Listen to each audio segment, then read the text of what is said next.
Okay, guys, welcome back to a new video here. So today we had a bombshell interview.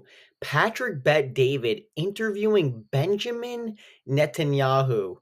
Yeah, so pretty wild stuff. And I got to be honest with you guys, my expectations were pretty low going into the interview, but it was a absolute humiliation for Patrick Bet-David. It was a joke of an interview, okay? There was absolutely zero questioning whatsoever, literally about any of the Israeli government's actions in the Gaza Strip. I'm not even kidding. And we're going to show you some clips here of specifically what was discussed and some of the crazy things that was said by Netanyahu with basically zero pushback from Bet David whatsoever. I mean, it was genuinely shocking, especially after the Nelk Boys podcast. You would think that maybe Patrick Bet David would be smart enough to maybe like provide some pushback, but there was literally nothing. I mean, it was pathetic. Let's just be very clear here before we get into the first clip here. So let's talk specifically about, again, there's lying, guys, by just outright lying, and then there's lying by omission, by not including some facts that you probably should ask. So you have an hour interview with the Prime Minister of Israel. And by the way, this comes a day after the double tap strike on Israeli journalists on Palestinian journalists, aid workers that killed over 20 people. And Bet David asked zero questions about that. How is that even possible? And you know what else he has zero questions about? There were zero questions about the actual Iran war itself. So zero questions about, like, was it successful? Zero questions whatsoever. Okay. Zero questions about, and again, any Israeli actions in the Gaza Strip. Insane. And again, meanwhile, he's asking about the Armenian genocide, which is hilarious. Again, he's asking about the Armenian genocide, but not asking anything about Israeli actions in the Gaza Strip. Think of how insane that is for a second. Zero questions about journalists being killed in the Gaza Strip. Zero questions about comments by government ministers in Israel about literal ethnic cleansing in the Gaza Strip. Zero questions about planning to go back into the Gaza Strip and basically, again, their open position of the Israeli government is to basically take over the entirety of the Gaza Strip. Zero questions about the war aims whatsoever. Insane. Insane. Zero questions about why you're not allowing journalists into the Gaza Strip. Not one question about that. Again, he also, again, zero questions on the amount of children killed in the Gaza Strip. Zero questions. Again, the only pushback whatsoever he gave was on the Armenian genocide. Insane. Think how insane that is for a second. Zero questions on Jeffrey Epstein, which is especially interesting because, of course, Patrick Bet-David has brought up numerous times in the past and his podcast about how, oh, he might be Mossad. Zero questions. Now, why is this?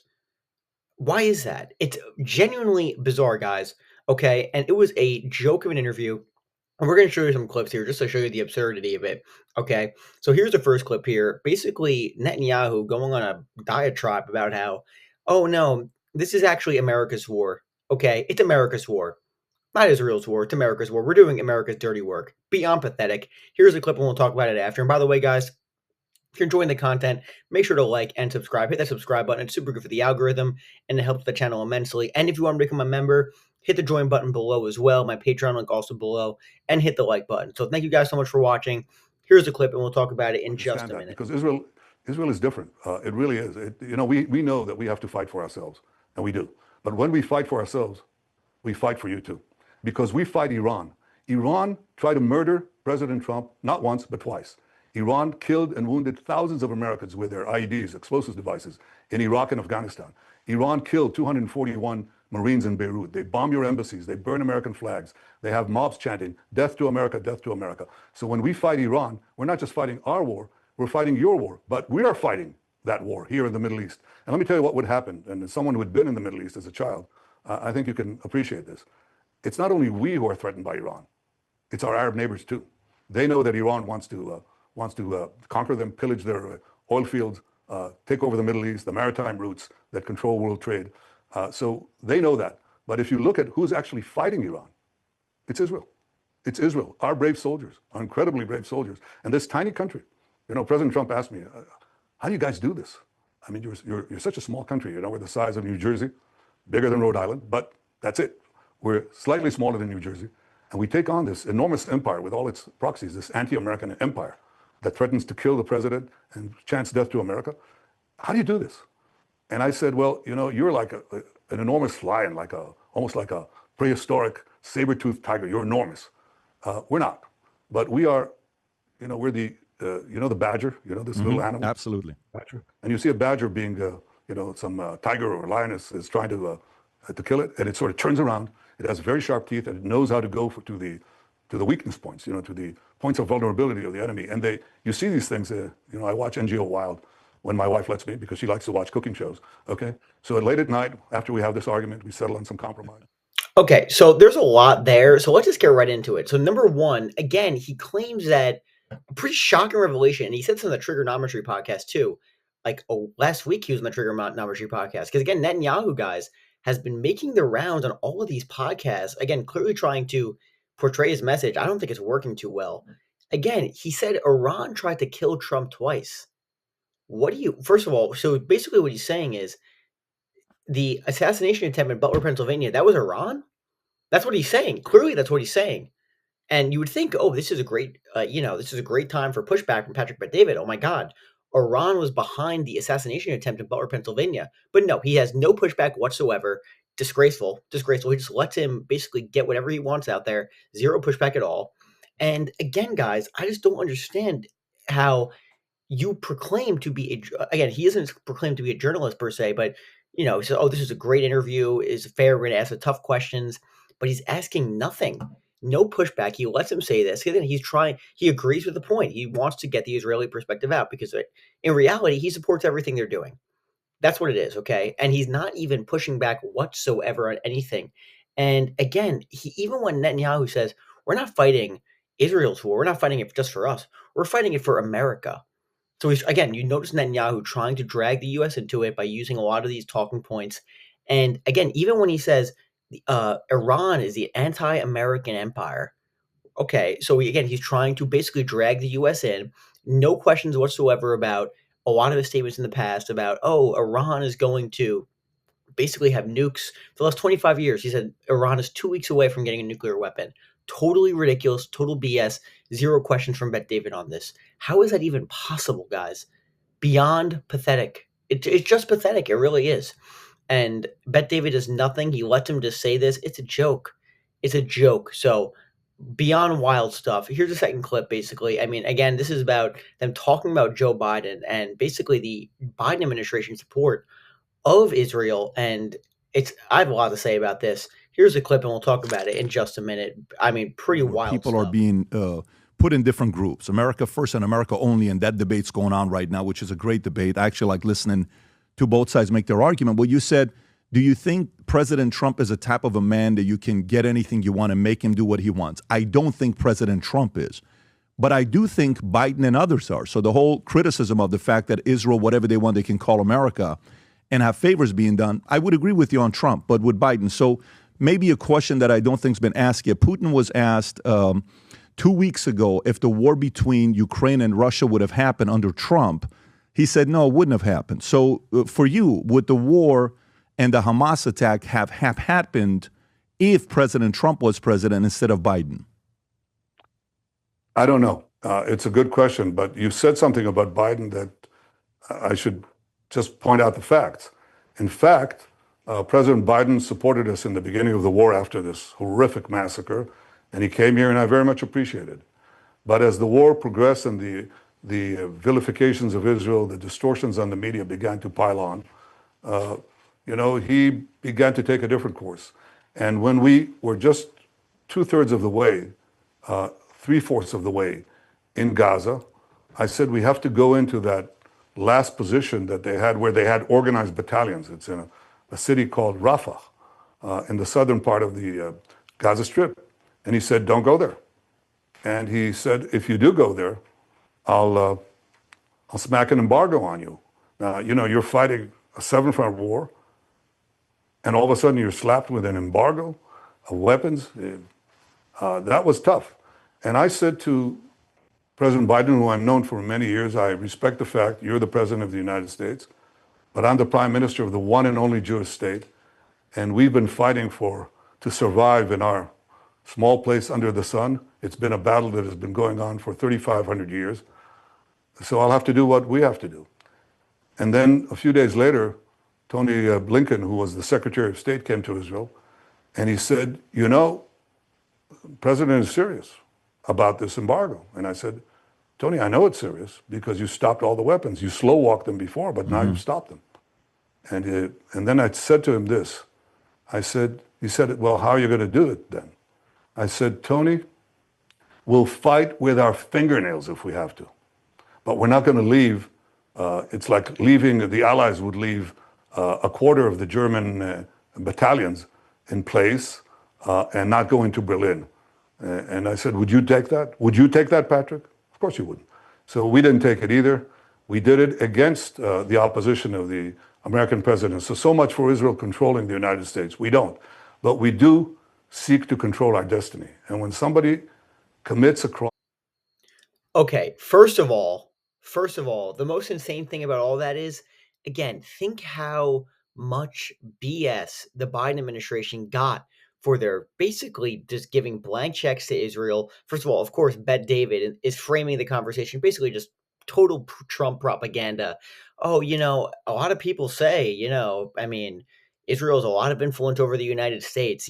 Trump, he's definitely not controlled. He definitely is not influenced by Israel and the donor money. Of course not. Definitely not. But Biden definitely is. That's how he frames a question, which of course is total BS. And it's just honestly pathetic. And say what you want about the Biden administration. And again, it's humiliating in the sense where, again, he gave Israel blank check after blank check after blank check. The only thing he didn't do was give the bunker buster bombs, which are the 1,000-pound bombs. That's the only thing he quote unquote embargoed, which is what Netanyahu is referring to there. But again, at least there was a little bit of pushback. And all of that, after all basically destroying a lot of credibility, and again, it's going to be a stain on his legacy. There's no question about that, the Biden administration's legacy. All of that for Benjamin Netanyahu to be on a podcast with Patrick Bet-David just crapping on him for a good couple minutes there. It's beyond humiliating for Biden and the administration. It really is pathetic. And the idea that Trump is an influence, what are you talking about? Trump has given Israel everything they possibly could want. Again, he's given them all the bombs. He literally bombed Iran because Israel wanted them to. I mean, and you're telling me that he's not influenced and what are we talking about here? It is so pathetic. I mean, it really is pathetic. And again, you bet David I don't know if he actually believes this stuff, but again, he's just openly saying it. Like, oh yeah, he's not influenced at all. He's a real alpha male. That's basically what Bet David is trying to frame the conversation as. And of course, anyone who has any clue what they're talking about knows that's total BS. Okay, they know it's BS. And the fact that Bet David is framing the conversation from that perspective, it's a joke. Okay, it really is a joke. So, and we're going to get into the last clip here, which is maybe the worst clip, where Bet David is basically advocating for, he said, yeah, no, the ethnic cleansing and U.S. control of the Gaza Strip, yeah, that's really good, actually. That could actually be a good thing for the community and for the Palestinians. And you know what? Actually, this is America first. This is great. Taking over the Gaza Strip because Israel wants the Americans to. That's a great idea, actually. What a disgrace. Here's the final clip, and we'll talk about it in just a second. This is a clip of you and the president. You guys are standing right next to each other, and you give a look that you almost didn't know he was going to say this. And this is just personally for myself. I'm curious, did you know the president was going to be saying this? Go ahead and play the clip, Rob. As far as Gaza is concerned, we'll do what is necessary. If it's necessary, we'll do that. We're going to take over that piece, and we're going to develop it, create thousands and thousands of jobs, and it'll be something that the entire Middle East can be very proud of. But everybody feels that continuing the same process that's gone on forever, over and over again, and then it starts, and then the killing starts, and all of the other problems start, and you end up in the same place, and we don't want to see that happen. So by the United States, with its stability and strength, owning it, especially the strength that we're developing and developed over the last fairly short period of time, I would say really since the election, I think we'll be a keeper of something that is very, very strong, very powerful, and very, very good for the area, not just for Israel, for the entire Middle East. Very important. And we'll, again, have thousands of right jobs. There. Can you pause it? You gave a look where you weren't expecting the president to say that, as if it's going to be our land. Were you surprised by what the president said here? No, actually I wasn't, but I can tell you that he said something else there. He said, and that had surprised the world. And I thought, again, he cut to the chase. He said, why are Gazans locked in this area, which is just used as a base for attack against Israel for its destruction? That's what the de facto Palestinian state in Gaza was. It was a base for Israel's destruction. It has no other purpose. And it lived under this horrible tyranny, this terror tyranny of Hamas. So he said, why not give people a choice? I mean, in other war theaters, in Ukraine or in Syria or in Afghanistan, millions left if they wanted to. In Gaza, they're locked in. Nobody allows them to leave. And he says, give them a choice. If they want to leave, let them leave. And for those who stay, rebuild Gaza. I thought that was actually a very sensible thing. And it's not our goal now to depopulate Gaza and all these other nonsenses that people say. Our goal is to free Gaza, free it from Hamas, free it from Hamas tyranny and terror. And we now have Gazans. I'll bet you don't know this, Patrick. We now have Gazans fighting Hamas. And they say, thank God you're here. They didn't dare do that until the final stages of this war, which we're in now, because they know that they won't be slaughtered. So they fight. They actually fight Hamas. They fight these monsters. They call them monsters. And they're joining up with Israel. And I think that's a sign of hope, because we can have, once we finish off Hamas, Gaza can have a different future. Israel and Gaza can have a different future. And as far as I'm concerned, if America wants to come in and invest, that's a good thing. It's not a bad thing. So you would be okay if America takes over Gaza and it becomes something that we control. You'd be okay with that? Yeah, but it's an American choice. I don't want to get into that. But you would be okay with that. So even if America chooses, look, I'd be okay with any governance that civilian governance in Gaza that doesn't teach its children to annihilate Israel, doesn't pay terrorists. That's what not the Hamas do only. It's what the Palestinian Authority, the other side of the Palestinian people does. They pay terrorists. The more Jews they kill, the more they pay them, and doesn't launch terrorists. There are several ideas how to do that.